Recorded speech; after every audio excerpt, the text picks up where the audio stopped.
నమస్కారం ఘంటారావానికి స్వాగతం ముందుగా ప్రధాన అంశాలు మధ్యాహ్నం చంద్రబాబుతో ములాఖత్ కానున్న లోకేష్ రాజమండ్రికి వెళ్లకుండా తెదేపా నేతలను అడ్డుకున్న పోలీసులు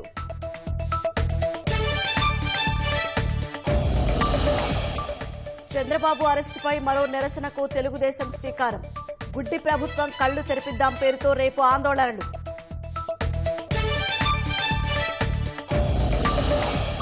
నంద్యాల జిల్లా బనగానపల్లెలో 2000కు పైగా ఓట్లు గల్లంతు వైకాపా నేతల పనేనంటూ కలెక్టర్కు తెదేపా నేతల ఫిర్యాదు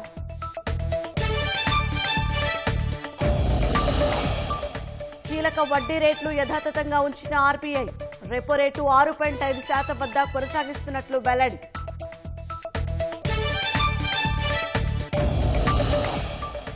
సిక్కింను అతలాకుతలం చేసిన ఆకస్మిక వరదలు 21కి పెరిగిన మృతులు సహాయక చర్యలు ముమ్మరం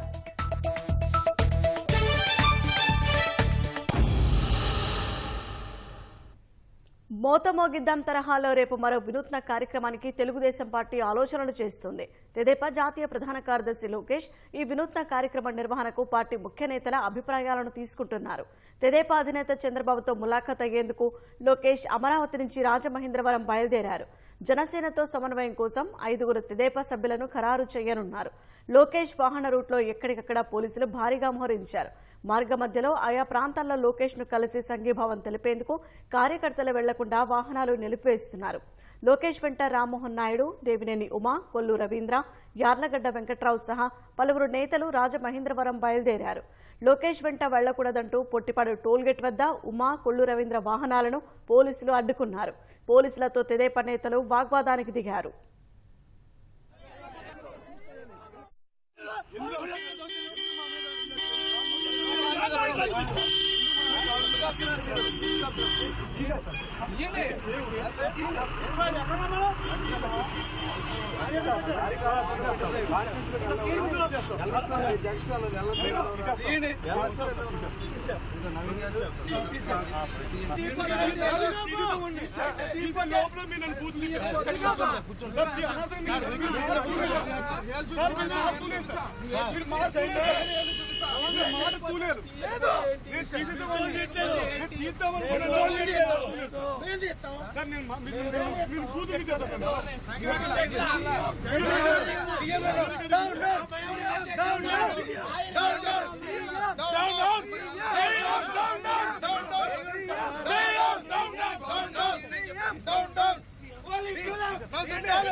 లోకేష్ వెంట తెదేపా నేతలు రాజమహేంద్రవరం వెళ్లకూడదంటూ పోలీసులు ఆంక్షలు విధించారు. పొట్టిపాడు టోల్గేట్ వద్ద దేవినేని ఉమా, కొల్లు రవీంద్రను అడ్డుకోవడంతో ఉద్రిక్తత నెలకొంది. దీనిపై మరింత సమాచారాన్ని మా ప్రతినిధి కృష్ణ అడిగి తెలుసుకుందాం. కృష్ణ, లోకేష్ వెంట వెళ్తున్న తెదేపా నేతలను పోలీసులు ఎందుకు అడ్డుకున్నారు? తెదేపా నేతలు ఏమంటున్నారు? షాహిన్, గత రాత్రి తెదేపా జాతీయ ప్రధాన కార్యదర్శి నారా లోకేష్ ఏదైతే ఢిల్లీ నుంచి అమరావతి చేరుకున్నారో అప్పటి నుంచి కూడా పోలీసు ఆంక్షలు అనేది ఆయన పర్యటన పట్ల కొనసాగుతూ వస్తున్నాయి. ఏదైతే లోకేష్ దాదాపు 21 రోజుల తర్వాత ఢిల్లీ నుంచి రాష్ట్రానికి తిరిగి వస్తుండటంతో ఆయన కలిసి సంఘీభావం తెలిపేందుకు గత రాత్రి పెద్ద ఎత్తున తెలుగుదేశం శ్రేణులు గన్నవరం విమానాశ్రయానికి చేరుకున్నారు. గన్నవరం విమానాశ్రయానికి వెళ్లకుండా లోకేష్ ను కలవకుండా అడ్డుకునేందుకు గత రాత్రి జాతీయ రహదారి వద్ద పోలీసులు పెద్ద ఎత్తున వాహనాలను అడ్డుపెట్టి ఎవరు లోపలికి వెళ్లకుండా అడ్డుకోవడం కూడా జరిగింది. దీనివల్ల అనేక మంది ప్రయాణికులు కూడా విమానంలో ఏదైతే ఢిల్లీ వెళ్లే ప్రయాణికుల లోకేష్ దిగిన విమానం తిరిగి గన్నవరం నుంచి ఢిల్లీ వెళ్లాల్సి ఉన్నందున ఢిల్లీ వెళ్లే ప్రయాణికులు కానీ అలాగే విమానం దిగి వచ్చేవారు కూడా తీవ్ర ఇబ్బందులు ఎదుర్కొని దాదాపు గంటకు పైగా ట్రాఫిక్ జామ్ అయింది. అలాగే గత రాత్రి ఆయన అమరావతికి చేరుకున్నాక ఉండవల్లంతున్న నివాసంలో నుండి ఉదయం పార్టీ ముఖ్య నేతలతో సమావేశం జరగడం జరిగింది. ఏదైతే ఉదయం 8 గంటలకు ఆయన అందుబాటులో ఉన్న ముఖ్య నేతలతో అందరితో సమావేశమై రేపు మోతమోగిద్దాం తరహాలో మరో వినూత్న కార్యక్రమం చేపట్టాలని చెప్పి ఆయన ఆలోచనలు చేశారు. దీనికి సంబంధించి అందరూ అభిప్రాయాలు తీసుకున్నారు. ఇందులో ప్రధానంగా రేపు రాత్రి 7 గంటల నుంచి 7 గంటల 5 నిమిషాల వరకు ఈ గుడ్డి ప్రభుత్వం కళ్ళు తెరిపిద్దాం అనే పేరుతో ఒక వినూత్న కార్యక్రమం చేపట్టాలని నిర్ణయించారు. ఎక్కడికక్కడ 7 గంటలకి ఉన్న లైట్లన్నీ ఆర్పేసి ఇళ్లలో కానీ లేకపోతే పార్టీ కార్యాలయాల వద్ద కానీ లేకపోతే ఇతర ప్రైవేట్ ప్రదేశాల్లో కానీ ప్రజలందరూ ఏకమై లైట్లు ఆర్పేసి సెల్ ఫోన్ లైట్ల ద్వారా చూపిస్తూ తమ నిరసన చంద్రబాబుకు సంఘీభావంగా తెలపాలని చెప్పి కూడా నిర్ణయించారు. ఇందులో భాగంగా రేపు రాత్రి వినూత్న కార్యక్రమం చేపట్టాలని కూడా నిర్ణయించారు. మా పార్టీ నేతలతో సమావేశం అనంతరం లోకేష్ ఏదైతే ఉండవల్లిలోని తన నివాసం నుంచి రాజమండ్రి బయలుదేరారో మార్గ మధ్యలో పోలీసులు కూడా ఎక్కడికక్కడ అడ్డంకులు సృష్టించే ప్రయత్నం చేస్తున్నారు. లోకేష్ వెంట చాలా మంది సీనియర్ నేతలు, అటు ఎంపీ రామ్మోహన్ నాయుడు కానీ, లేకపోతే మాజీ మంత్రులు దేవినేనమ్మ, కొల్లి రవీంద్ర, అలాగే వివిధ నియోజకవర్గ ఇన్ఛార్జీలు యార్లగడ్డ వెంకట్రావు, అలాగే బొడ్డు వెంకటరమణ చౌదరి, ఆదిరెడ్డి వాసు, గంటి హరీష్, ఇట్లా ముఖ్య నేతలు అందరూ కూడా లోకేష్ వెంట వాహన శ్రేణి వెంబడి పెద్ద ఎత్తున ర్యాలీగా రాజమండ్రి అనేది బయలుదేరారు. రాజమండ్రి బయలుదేరుతుంటే ఎక్కడికక్కడ పోలీసులు కూడా విజయవాడ దాటిన దగ్గర నుంచి బార్కెడ్లు పెట్టి వెనకాల వచ్చే వాహనాలను అడ్డుకోవటం, అక్కడ సాధ్యం కాకపోతే టోల్ ప్లాజా వద్ద బార్కెడ్లు అడ్డం పెట్టి లోకేష్ వెనక ఉండే వాహనాలను అడ్డుకోవటం వంటి చర్యలకు పాల్పడుతున్నారు. దీన్ని తెలుగుదేశం నేతలు కూడా తీవ్రంగా ఖండిస్తూ వస్తున్నారు. అలాగే లోకేష్ కు సంఘీభావం తెలిపేందుకు కూడా వివిధ ప్రాంతాల నుంచి ప్రజలు మార్గ మధ్యలో విజయవాడ నుంచి రాజమండ్రి వెళ్లే మార్గ మధ్యలో అటు గన్నవరం నియోజకవర్గం కానీ, దెందులూరు నియోజకవర్గం, అలాగే ఏలూరు నియోజకవర్గం, ఇట్లా వివిధ నియోజకవర్గాల కొవ్వూరు, నల్లజర్ల మీదుగా ఆయన వెళ్లాల్సి ఉంది. ఇలా వివిధ నియోజకవర్గాల్లో కూడా ఎక్కడెక్కడ దారి వెంబడి తమ బాబుతో నేను ప్లకార్డులు చేత పట్టుకుని ప్రజల సంఘీభావం తెలిపేందుకు కూడా యత్నిస్తున్నారు. అయితే పోలీసులు ఎవరు రోడ్డుపైకి రాకుండా కట్టడి చర్యలు ఎక్కడికక్కడ ప్రధాన కోడళ్ల వద్ద భారీ స్థాయిలో పోలీసులు మహరించి ఎవరు రోడ్డుపైకి రాకుండా 144 సెక్షన్ అలాగే సెక్షన్ 30 యాక్ట్ అమల్లో ఉంది, ఎవరు రావడానికి వీల్లేదంటూ అడ్డుకునే ప్రయత్నం చేస్తున్నారు. ఈ క్రమంలో మార్గ మధ్యలో ఎక్కడికక్కడ వాగ్వాదం అలాగే తోపులాట అనేది చోటు చేసుకుంటుంది. పోలీసు ఆంక్షలను ఛేదించుకుని చాలా మంది రోడ్డుపైకి వచ్చి తమ నిరసన అనేది తెలుపుతూ ఉన్నారు. అలాగే లోకేష్ కూడా పలు చోట్ల ఆగి ప్రజలకు సంఘీభావం తెలిపి ఏదైతే చంద్రబాబు అరెస్ట్ పట్ల ఎవరు ఆందోళన చెందొద్దని, తొందరలోనే ఆయన బయటకు వస్తారని చెప్పి కూడా వారికి ధైర్యం చెప్పి ముందుకు సాగుతున్నారు.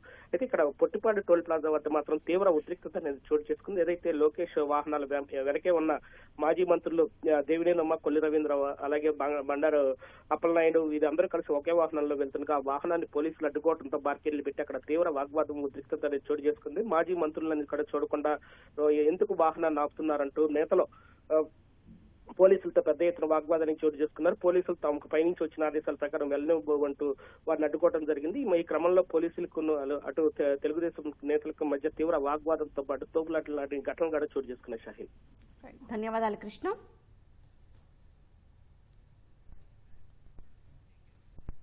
తెదేపా నేత సోమిరెడ్డి చంద్రమోహన్ రెడ్డి నెల్లూరులో మాట్లాడుతున్నారు. ప్రత్యక్ష ప్రసారం ద్వారా చూద్దాం. నష్టపరిహారానికి సివిల్ కోర్టుని అప్రోచ్ కండి అని చెప్పి ఇచ్చింది. దీనివల్ల ఆమె promotions, Maruthi Prasad promotions, Mangamma promotions, plus రేపు సివిల్ కోర్టులో ఆ నష్టపరిహారానికి వచ్చే జడ్జిమెంట్, వీటన్నిటికీ వాళ్ళు బాధితులుగా మిగిలిపోయినారు. అంటే డెఫినెట్గా వాళ్ళ ప్రమోషన్స్ దగ్గర నుంచి వాళ్ళ కెరియర్ మీద బ్లాక్ మార్క్, దాన్ని ఎవరు తుడపలేరు. ఇప్పుడు మళ్ళీ అప్పీల్ చేసుకున్నారు. అప్పీల్ చేసుకున్నా కూడా పక్కగా ఆ ల్యాండ్ ఫారెస్ట్ ల్యాండ్ కాదు. నంబర్ 1, నోటీస్ ఇచ్చే హక్కు రేంజర్కి లేదు. నంబర్ 3, హైకోర్టు స్టే ఇచ్చింది. నంబర్ 4, స్టే ఇచ్చినా నిర్దాక్షిణ్యంగా కనీసం ఒకవేళ ఫారెస్ట్ ల్యాండ్ అయినా ఆ రొయ్యలు పట్టుకోండి అని చెప్పొచ్చు. ఎవరిది? 2 కాలనీలు వాళ్ళు దేవుడికి నిన్న పోయేసి వచ్చాం వెంకటేశ్వరపాళెం. ఒక దేవాలయం మధ్యలో ఆగిపోయింది. ఏంటంటే అయ్యా ఆ రొయ్యలు మత్తా వస్తే దాంతో చేసుకుంటున్నాము, ఇప్పుడు ఆగిపోయినాం. దానికి భగవంతుడు వాళ్ళకి శిక్ష వేశాడు. ఎక్కడికి పోలేరు, వాళ్ళు తప్పించుకోలేరు. నేనేమంటాను, ఈరోజు ఈ 4.5 సంవత్సరాల్లో గోవర్ధన్ రెడ్డి ఆదేశాల మేరకు అక్కడ పొదలకూరు మండలంలో భూముల కుంభకోణం, ఎవరు బాధితురాలు స్వాతి, ఎంఆర్ఓ, 2 ఏళ్ళు అయిపోయింది. ఇంకా నీ గోవర్ధన్ రెడ్డికి చెప్పినవి చేసి ఆ పొదలకూరు ఆఫీసులో ఎంఆర్ఓ వెంకటాచలం ఆఫీసులో 5గురు జైళ్ళకి పోయినారు, ఉద్యోగాలు సస్పెన్షన్. ఇప్పుడు మళ్ళీ కమిషనర్ ఆఫ్ ల్యాండ్ రెవెన్యూ 6 మంది ఎంఆర్ఓల మీద ఆల్రెడీ ఉన్న అలిగేషన్స్ మీద పంపించండి, ఎంక్వైరీ చేసి రిపోర్ట్ పంపించండి. దాంట్లో ఎవరుండరు? మేము ఆల్రెడీ లోకాయుక్తకు పెట్టిన ఎక్స్ఎంఆర్ఓ వెంకటాచలంలో పనిచేసిన ప్రసాద్ గోవర్ధన్ రెడ్డి బాధితుడు, అతను కూడా తప్పించుకోలేడు. ఇవన్నీ court contempt orders, contempt of court కేసిన ఆర్డర్స్ ఇవి. న్యాయమూర్తి గౌరవనీయ దుర్గాప్రసాద్ గారు ఇచ్చిన జడ్జిమెంట్ చాలా తీవ్రమైన కామెంట్స్ చేశాడు. Both the contemners are directed to pay fine 2,000 rupees each, and in default they shall be detained in civil prison for 15 days each. Only exemplary cost 2 lakhs is imposed in the state of Andhra Pradesh, which amount at first instance shall be paid by the state and recover at the rate of 1 lakh rupees each from the salaries of erring officers. Failing to pay the fine by the state, the contemners shall be detained in civil prison for 15 days each. ప్రకాశం జిల్లా మార్కాపురం 10వ వార్డులో నీటి tank కూల్చివేత ఉద్రిక్తతకు దారితీసింది. 40 ఏళ్ల క్రితం నీటి సమస్యను దృష్టిలో ఉంచుకుని ఈ ట్యాంకును నిర్మించారని, కూల్చవద్దని స్థానికులు ఆందోళనకు దిగారు. వారిని లెక్క చేయకుండా వైకాపా నాయకులు ట్యాంకును కూల్చివేశారు. వైకాపా నాయకులు గదులు ఏర్పాటు చేసుకునేందుకు ట్యాంకును కూల్చారని స్థానికులు ఆరోపించారు. MLA Nagarjuna Reddy, municipal chairman Balamuralikrishna అండదండలతోనే అధికార పార్టీ నాయకులు ట్యాంకును కూల్చివేశారని ఆగ్రహం వ్యక్తం చేశారు.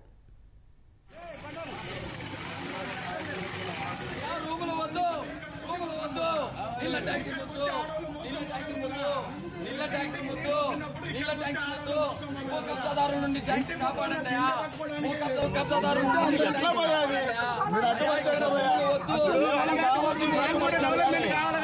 ఎమ్మెల్యే చెప్పిందా, కౌన్సిలర్ చెప్పిందా, లేకపోతే కలెక్టర్ చెప్పిందా, ఎవరు చెప్పండి? కమిషనర్ గారు చెప్పారా, ఎమ్మెల్యే గారు చెప్పారా?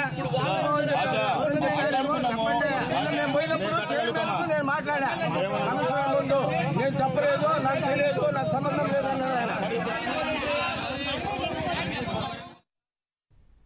నంద్యాల జిల్లా బనగానపల్లెలో వైకాపా నేతల ఓట్లు తొలగిస్తున్నారని తెదేపా మాజీ ఎమ్మెల్యే బీసీ జనార్దన్ రెడ్డి ఆరోపించారు. పట్టణంలో 2,000కు పైగా ఓట్లు గళ్లంతయ్యాయని కలెక్టర్కు ఫిర్యాదు చేశారు. అధికారులు విచారణ జరిపి ఓట్లు తొలగించిన వారిపై కఠిన చర్యలు తీసుకోవాలని డిమాండ్ చేశారు. 2,100 చిల్లర ఓట్లు ఫామ్ 7లో తెలుగు వైఎస్ఆర్ పార్టీ నాయకులు, కార్యకర్తలు అప్లై చేయడం జరిగింది. అది చేసిన తర్వాత వాటి మీద మేము కొన్ని విషయాలు మా దృష్టికి వచ్చినప్పుడు తెలిసినప్పుడు దాంట్లో చాలా మంది చనిపోయినట్లు, కొంతమంది షిఫ్ట్ అయినట్టు, అక్కడ నుంచి ఏ వ్యక్తి అయితే చేస్తాడో అతను తన ఫోన్ నంబర్ మీద 7 అప్లికేషన్లు మాత్రమే అప్లై చేయాలి, 7 కాకుండా 8. అట్లా కాకుండా 100, ఒక్కొక్కడు 150, 200, 300 ఆ పేర్లు కూడా ఇచ్చాం మేము. ఒక్కొక్కరు ఎన్ని ఇచ్చారు ఏంటి అనేది కూడా మీకు ఇచ్చాం మేము. 200, 300 ఇస్తున్నారు. ఒక వ్యక్తి 200 అప్లికేషన్లు చేసేటువంటి ధైర్యం వచ్చిందంటే వెనక ఎవరున్నారు? దాని మీద క్రిమినల్ కేసులు పెట్టాలి, ప్రాసెస్ జరగాలి. ఎవరైతే తప్పు చేసినారో వారి మీద క్రిమినల్ కేసులు ఎప్పుడైతే పెడతారో అవన్నీ కూడా జరుగుతాయని చెప్పి తెలియజేస్తారు. కలెక్టర్ గారికి కూడా రిప్రజెంటేషన్ ఇవ్వడం జరిగింది. వాళ్ళు చర్యలు తీసుకుంటామని చెప్తున్నారు. ఇప్పటివరకు మా దృష్టికి వచ్చింది నా బనగానపల్లె నియోజకవర్గం, బనగానపల్లె టౌన్ లో అత్యధికంగా తీయడం జరిగింది. ద్రవ్యోల్బణంపై గట్టి నిఘా ఉంచే లక్ష్యంతో కీలక వడ్డీ రేట్లను వరుసగా 4వసారి యథాతథంగా కొనసాగించాలని ఆర్బీఐ నిర్ణయం తీసుకుంది. పరపతి విధాన కమిటీలో తీసుకున్న నిర్ణయాలను ఆర్బీఐ గవర్నర్ శక్తికాంత దాస్ వెల్లడించారు. రెపో రేటును 6.5% కొనసాగించాలని ద్రవ్య పరపతి విధాన కమిటీ ఏకగ్రీవంగా నిర్ణయం తీసుకున్నట్లు వెల్లడించారు.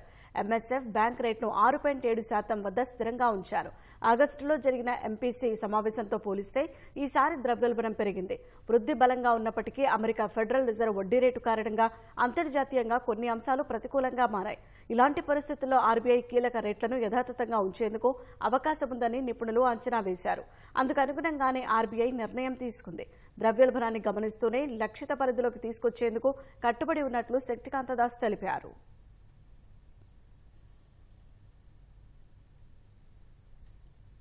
ముంబైలో జరిగిన భారీ అగ్ని ప్రమాదంలో 2 మైనర్లు సహా 7గురు సజీవ దహనమయ్యారు. మరో 40 మంది గాయపడ్డారు.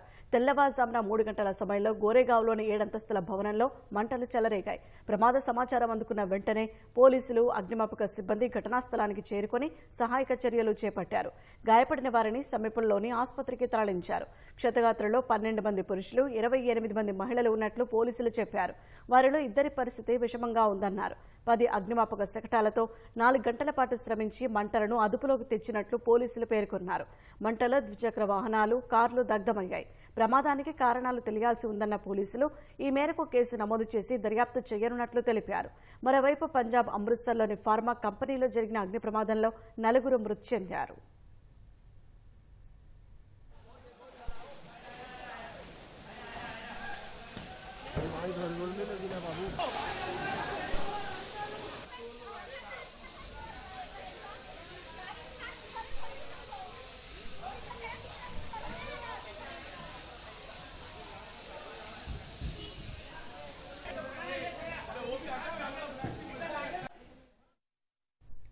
సిక్కిం ఆకస్మిక వరదల్లో చనిపోయిన వారి సంఖ్య 21కి పెరిగింది. గల్లంతైన 22 మంది సైనికుల్లో 7 మృతదేహాలు వేర్వేరు లోతట్టు ప్రాంతాల్లో లభ్యమైనట్లు రక్షణ శాఖ అధికారులు తెలిపారు. 15 మంది సైనికులు సహా 118 మంది కోసం గాలింపు చర్యలు కొనసాగుతున్నట్లు చెప్పారు. మంగళవారం రాత్రి కురిసిన కుండపోత వర్షానికి ఉత్తర సిక్కింలోని లోనాక్ సరస్సు ప్రాంతంలో వరదలు పోటెత్తాయి. చుంగ్తాంగ్ డ్యాంలోకి వరద ప్రవాహం పెరగడంతో నీటిని విడుదల చేశారు. దీంతో తీస్తాన్ నదీ పరివాహక ప్రాంతాలను వరదలు ముంచెత్తాయి. సైనిక శిబిరాలు, వాహనాలు కొట్టుకుపోయాయి. వందలాది మంది గల్లంతయ్యారు. పాక్యోంగ్లో 59 మంది, గ్యాంగ్టక్లో 22, మంగళ్లో 17, నామ్చీలో 5 గల్లంతయ్యారు. సైన్యం, ఎన్డీఆర్ఎఫ్ బృందాలు గల్లంతైన వారి కోసం 4వ రోజు గాలింపు చర్యలు కొనసాగిస్తున్నాయి.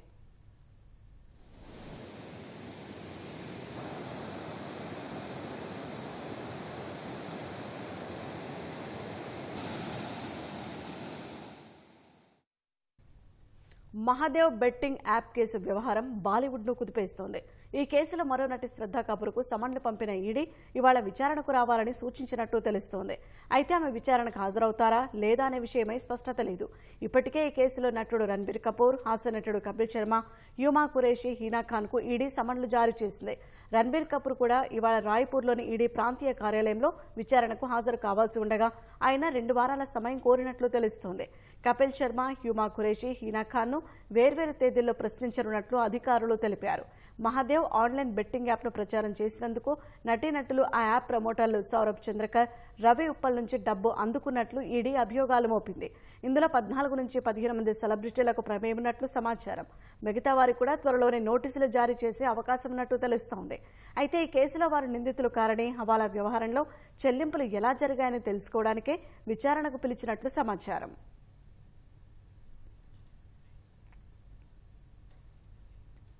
రాష్ట్రంలో ఉపాధి లభించక యువత పక్క రాష్ట్రాలకు వలసపోతోంది. వృద్ధులు అధికంగా ఉండే ప్రాంతంగా రాష్ట్రం మారుతోంది. యువతకు ఉద్యోగాలు కల్పించాల్సిన సర్కారు తనకేమీ పట్టనట్టు వ్యవహరిస్తోంది. మోడల్ కెరీర్ కేంద్రాలను ప్రోత్సహించాల్సిన ప్రభుత్వం వాటి నిర్వహణను గాలికొదిలేసింది. కేంద్రం ఇచ్చే నిధులను వాడేసుకుంటోంది. అటు జాబ్ మేళాల నిర్వహణ సక్రమంగా జరగడం లేదు. దీనివల్ల యువతకు ఉపాధి లభించకపోగా తక్కువ వేతనాలతో ఉద్యోగాలు చేరిన వారు మానేస్తున్నారు. ఉపాధి కల్పన కార్యాలయాలను మోడల్ కెరీర్ కేంద్రాలుగా మార్చి యువతకు మార్గదర్శకంతో పాటు ఉద్యోగాలు కల్పించేందుకు కేంద్ర ప్రభుత్వం చర్యలు చేపట్టింది. ఇందుకోసం ఉపాధి కల్పన కార్యాలయాల ఆధునికీకరణకు నిధులిస్తోంది. వీటికి రాష్ట్ర ప్రభుత్వం ప్రత్యేకంగా నిధులు ఇవ్వకపోగా కేంద్రం ఇచ్చిన నిధులను సైతం వాడేసుకుని ఆ కేంద్రాల ఆధునికీకరణను పట్టించుకోవడం లేదు. కేవలం 1,73,00,000 కేటాయించలేకపోవడంతో పలుచోట్ల పనులు నిలిచిపోయాయి. కొత్తగా ఏర్పాటు చేసిన అనేక జిల్లాల్లో ఇంతవరకు ఈ కార్యాలయాలను ఏర్పాటు చేయలేదు. నిరుద్యోగుల రిజిస్ట్రేషన్లు పెరిగితే ఎక్కడ నిరుద్యోగిత బయట పడుతుందేమోనన్న భయంతో ఈ వివరాలను ప్రభుత్వం రహస్యంగా ఉంచుతోంది. రాష్ట్ర వ్యాప్తంగా 26 జిల్లాల కార్యాలయాలతో పాటు శ్రీ వెంకటేశ్వర, ఆంధ్ర వర్సిటీల్లో మోడల్ కెరీర్ కేంద్రాలున్నాయి. ఒక్కో కేంద్రం ఆధునికీకరణకు కేంద్రం 37,50,000 నుంచి 60 లక్షల వరకు మంజూరు చేసింది. కెరీర్ కేంద్రాల్లో కంప్యూటర్లు ఏర్పాటు చేసి నిరుద్యోగులకు నైపుణ్యాలు అందించాల్సి ఉన్నా ఇది ఎక్కడా అమలు కావడం లేదు. ప్రభుత్వం హడావిడిగా నిర్వహిస్తున్న ఉద్యోగ మేళాల్లో జాబ్లు పొందుతున్న వారిలోనూ సగం మంది వెంటనే ఉద్యోగాలు మానేస్తున్న పరిస్థితి ఉంది.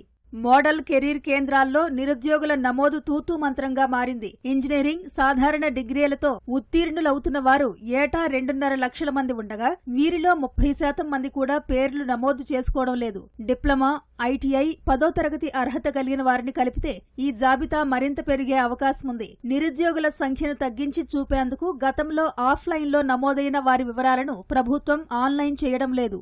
మేళాల్లో లభిస్తున్న ఉద్యోగాలకు వేతనాలు నెలకు 7,000 నుంచి 15,000 లోపు ఉండటంతో అక్కడ చేరుతున్న వారిలోనూ సగం మంది వెంటనే మానేస్తున్నారు. విజయనగరం, పార్వతీపురం, మన్యం జిల్లాల్లో ఇప్పటి వరకు 13,250 మంది నిరుద్యోగులు పేర్లు నమోదు చేసుకున్నారు. వీరిలో జాబ్ మేళాలకు 5,214 మంది హాజరు కాగా కేవలం 35% మందికి ఉద్యోగాలొచ్చాయి.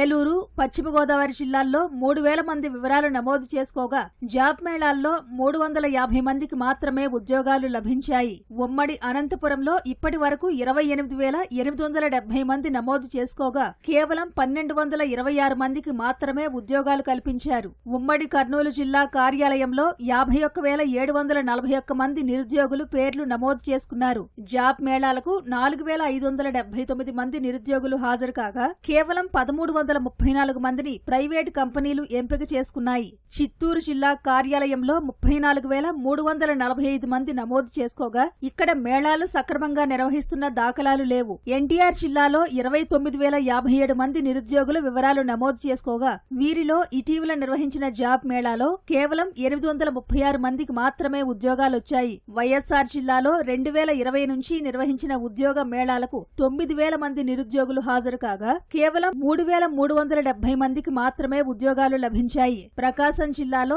59,000 మంది నిరుద్యోగులున్నారు. వీరిలో 28,059 మంది అభ్యర్థులు మాత్రమే రెన్యువల్ చేసుకున్నారు. గతంలో ఏటా 12,000 మంది అభ్యర్థులు పేర్లు నమోదు చేసుకోగా ఇప్పుడు ఆ సంఖ్య 1,500కు పడిపోయింది. విశాఖలో 5 లక్షలకు పైగా నిరుద్యోగులు ఉన్న ఉపాధి కల్పన కార్యాలయం లెక్కల ప్రకారం 24,000 మంది మాత్రమే ఉన్నట్లు చూపిస్తున్నారు. 4.5 నిర్వహిస్తున్న ఉద్యోగ మేళాల్లో కేవలం 2,467 మందికి మాత్రమే ఉద్యోగాలు కల్పించారు. విజయనగరంలో ఇంతవరకు మోడల్ కెరీర్ కేంద్రానికి సొంత భవనం లేదు. కలెక్టరేట్ లో ట్రెజరీ కార్యాలయాన్ని అప్పటి కలెక్టర్ కేటాయించారు. దీని మరమ్మతులకు ప్రభుత్వం నిధులివ్వలేదు. అద్దె భవనంలోనే కార్యకలాపాలు నిర్వహిస్తున్నారు. జిల్లాల పునర్విభజనకు ముందు ఏలూరులో ఉపాధి కల్పన కార్యాలయం ఉండేది. నిబంధనల ప్రకారం జిల్లాకు ఒక కేంద్రం ఉండాలి. పశ్చిమ గోదావరి జిల్లా కేంద్రం భీమవరంలో కొత్తగా ఈ కేంద్రాన్ని ఏర్పాటు చేయాల్సి ఉన్నా ఇప్పటి వరకు ఆ ఊసే లేదు. దీంతో ఆ జిల్లాకు సంబంధించిన వారు ఏలూరు కార్యాలయంలోనే పేర్లు నమోదు చేసుకుని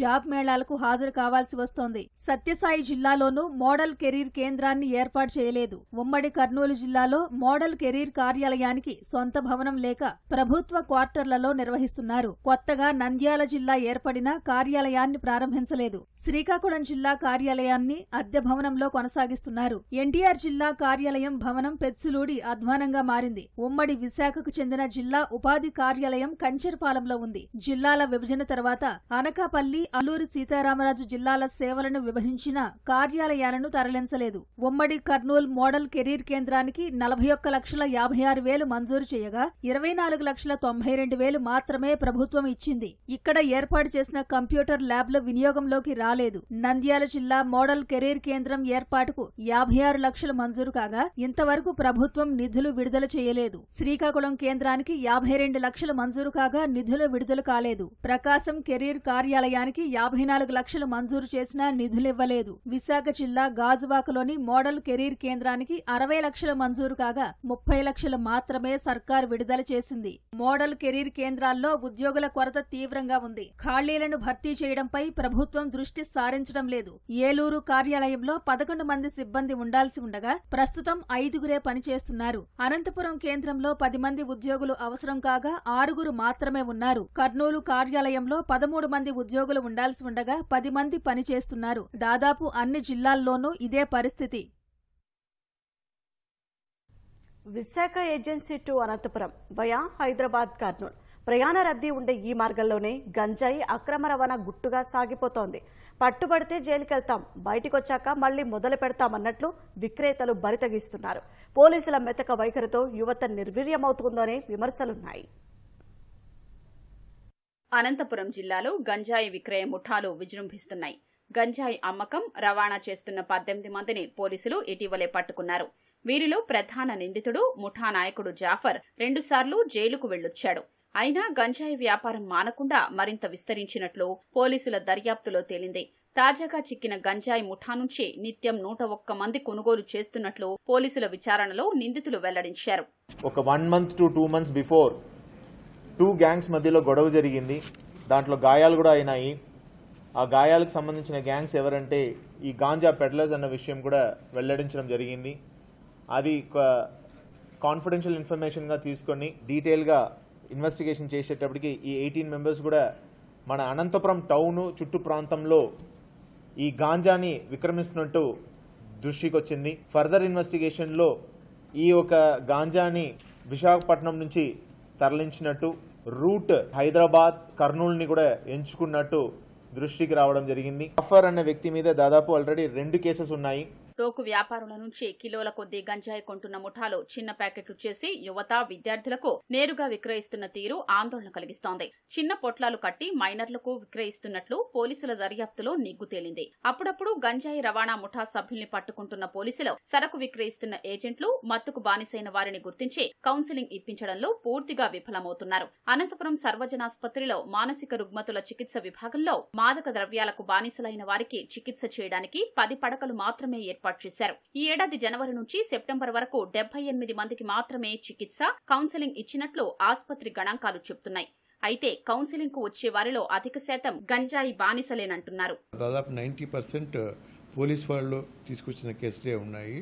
ఒక 10% వరకు పేషెంట్ అటెండెన్స్ ఇచ్చినటువంటి కేసులు ఉన్నాయి. అందరూ కూడా దాదాపు 25 to 37 ఇయర్స్ లోపల ఉన్న వాళ్ళే మెజారిటీ పీపుల్ ఉండటం చాలా గమనార్హం. సిమ్టమ్స్ అన్నీ ఆల్మోస్ట్ చాలా వరకు అగ్రెసివ్నెస్, ట్రెమర్స్ రావటం, ఎక్కువ మంది డ్రౌజినెస్గా ఉండటం, యాంటీ సోషల్ బిహేవియర్తో రావటం అనేది జరుగుతుంది. గంజాయి విక్రేతలకు పట్టుబడినప్పుడు చిన్నపాటి శిక్షలు తప్ప మళ్లీ ఆ వైపు మళ్లకుండా గట్టి ప్రయత్నం జరగడం లేదనే ఆరోపణ ఉంది.